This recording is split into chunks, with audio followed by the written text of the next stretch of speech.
Hey everybody, how you doing? Thanks for joining the show this week with me. I am Matt, and you can call me Coach. Hey, you know, most of the time, and I don't think it's too far of an assumption on my part, I believe that my audience are smart people. You are probably fairly well educated, well spoken, and you value those who you have chosen to surround yourself with, those people called friends. This week we talk about the correlation between good, healthy friendships and also your landscape.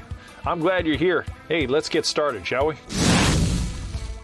Hey, I'm Matt. You can call me Coach.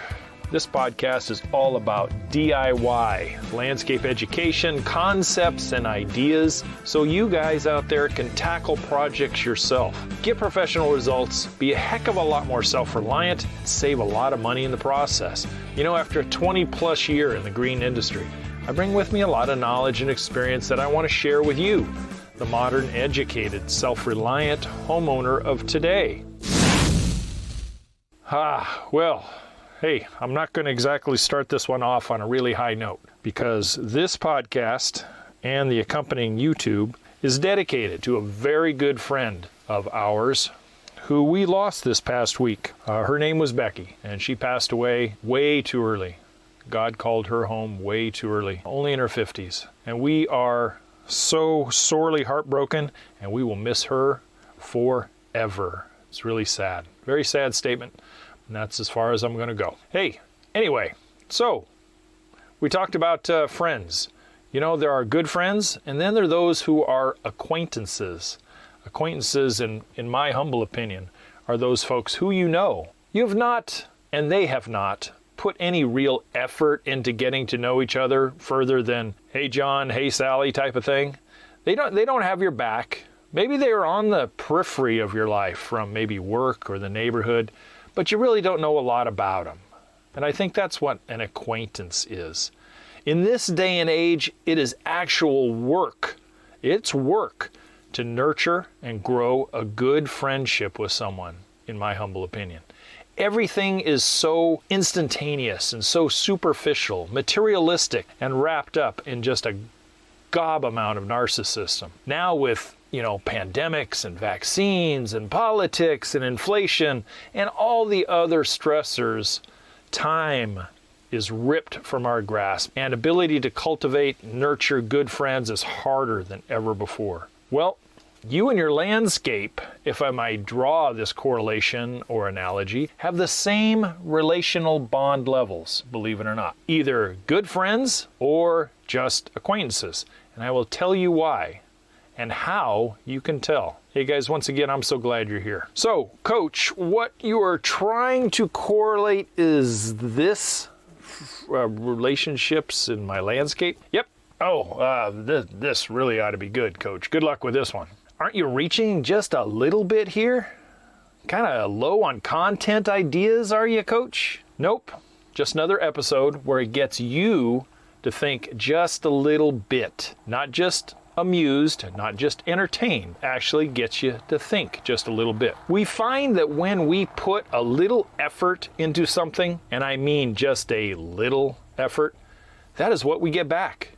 When we put a lot of effort in and value the results that we are rewarded with, we are rewarded, sometimes 10 times more rewarded. You know, the old adage, and I don't mean to sound religious here, and I probably don't have the quote perfect, but something similar to how you sow, so shall you reap, comes to mind when this relationship is formed between you and your landscape. This is very true with relationships you have chosen to have with your landscape. Put a little effort in, and your landscape will reflect just that. It will reward you with exactly the amount of effort you have given it. The landscape knows, I'm telling you, it sounds kind of corny, but the landscape knows when the owner gives a crap and when it does not. Ever see that neighbor who plants, let's use an example of spring color in April or May, and they go to great lengths to do lots of soil prep and amending,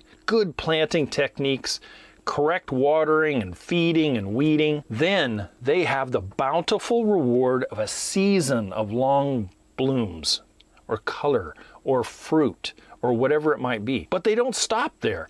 They continue. They continue with deadheading, nipping and tucking as needed to encourage more bloom.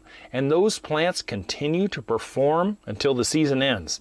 And the plants politely say, thank you very much, and either go to sleep for a few months or bow out gracefully and die in winter's harshness for things like annuals. Then another neighbor likes what the other has done, so they get the same plants. Their planting scheme is a little different, maybe a little shortcutted, and they don't make that extra effort. They do not nurture and go about their business and are disappointed with the results. Or, as I've seen countless times, or blame the plants for being bad nursery stock, or the nursery for carrying substandard material. Yep, just like the good friend and the acquaintance, your landscape knows when you care and responds in direct proportion to your efforts. Like good friends, you care about the other more than yourself. With your landscape, you take the time to understand the plants, all of them, their needs, their wants, and their desired environment. The more you know about them, the better friend you are, and they reward you as such. Having the landscape in the neighborhood that thrives and is a showstopper for all who walk and drive by and through it is not always easy. If it was easy, every house would look as nice and as well tended as yours probably is. You know, for as many compliments as you might get, there are just as many envious folks that wish they knew what you know. They often are a little jealous, maybe not on the surface all the time, but behind your back. And as we have seen with people, misery loves company. They try and rally others to their plight and mock your efforts with behind-the-back snickers. I'll tell you, what a waste of time. What a waste of time and life. You know, comments such as, you know, they must have professionals do all their work.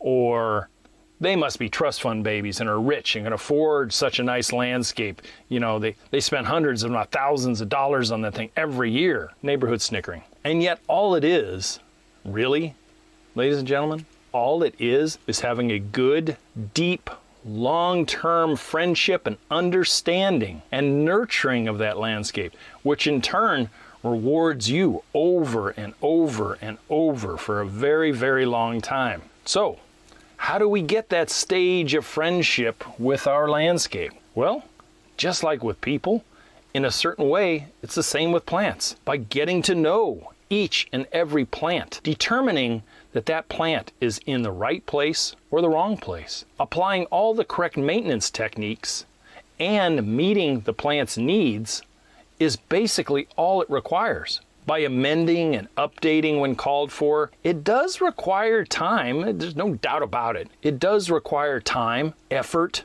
dedication, patience, perseverance, education, and caring. Sound familiar? Those traits applied to many things often yield great results. It really does. For instance, but not always, relationships. You put that extra effort, that extra oomph into a marriage, into friendships, into your children, into your pets, and you always get more back oftentimes than you receive. Not always, because people are people. But hey, from plant perspective, you give a plant everything it needs, 98% of the time, it will not let you down. It will not let you down. How about your careers? You know, although people above and below can be kind of cruel and vindictive, most of the time, if you prepare for a career, you throw yourself 100% into it, you learn about it, you understand the culture you're in, oftentimes you will be rewarded. You'll be rewarded with, you know, higher salaries and more responsibility, that kind of thing. How about your health? Your body responds in much the same way as plants. Give it what it needs, know it inside and out, and it responds. You tend to be more energetic. You tend to have less illness, and you're not subjected to some of the diseases and other things that plague a person's life, especially as you get older. And lastly, how about your belongings?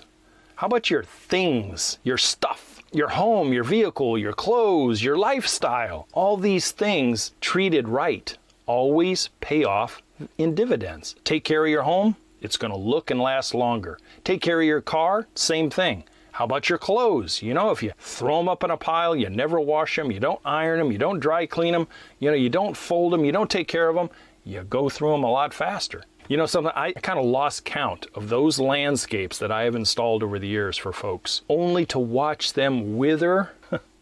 Tens of thousands of dollars spent. And I've just watched them wither and grossly underperform, because after the honeymoon phase of, got a new landscape, flagship of the block now, look at me, and they never heeded any of the instruction I ever gave them, and some of the education that I bestowed upon every single customer I ever had. Landscapes that were, like I said, flagships, or the other adage is they were the penthouse of the neighborhood, and within 1 or 2 years, they were now the outhouse. That is just, I don't know. I don't necessarily have words for that type of treatment of a huge investment like that. But hey, they're out there. People do it all the time. You know, for us as humans, we have a choice in so many things. I always have seemed to be blessed by God himself with a magic touch when it comes to growing things, growing plants. When I was younger, I had to work harder at making and keeping friends, though. I really had to learn a skill. I learned it was 10 times more valuable to have just a handful of good friends than a whole lot of acquaintances. I never had an entourage of any kind. Just like I would rather have a good, deep landscape relationship with what I chose to surround my home in. All the various plant materials and the sustainables and everything that I've had at the homes over the years, you know, it's because I knew and treated each one like a friend. Sounds kind of corny, but I never had an ugly yard, never once, and I got a lot of compliments on it over the years. Hey, so do I have acquaintances? Yes, I do. How about, for instance, the engine of my truck? Now, him and I are acquaintances. We kind of know each other kind of superficially, like change a filter, change an oil, look at the fluids, that kind of stuff. But beyond that superficial, at least I, as an acquaintance of my engine, know where to take it and get the care it needs at recommended intervals to make sure that acquaintance will always be there for a very long time. So what relationship do you have with your landscape? Could it be better? Maybe, maybe not. But just like the good people in your life that you title as friends, value that landscape and put the effort in that it requires to yield the rewards it is capable of giving back to you. It will pay off in the long run. I guarantee it. Not only in satisfaction from you, but also rewards from harvest if you have things like that, compliments from neighbors and family and friends, all that effort in there. Have you ever met someone that has a really dialed in yard? They spend the extra effort, spend some dollars, and they have a really nice yard. But are they jerks? Are they a-holes? Are they the jackass of the neighborhood? Most of the time, not. I certainly, in this day and age, wouldn't throw a 100% blanket over that one. No way.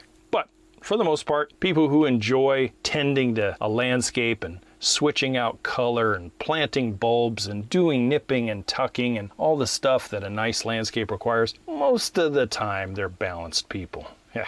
Hey, guys, if you're still with me here, if you need to work on the educational side of your landscaping skill set, might I suggest you support me just a little bit by checking the website out, youryardcoach.com. There you'll find 3 products that will seriously kick your landscape education into overdrive. There's always the free 15-step checklist with the accompanying audio podcast to go with it. There's the ebook, Landscaping Simplified, and of course, my flagship, the digital course, HOMESCAPE 1.0.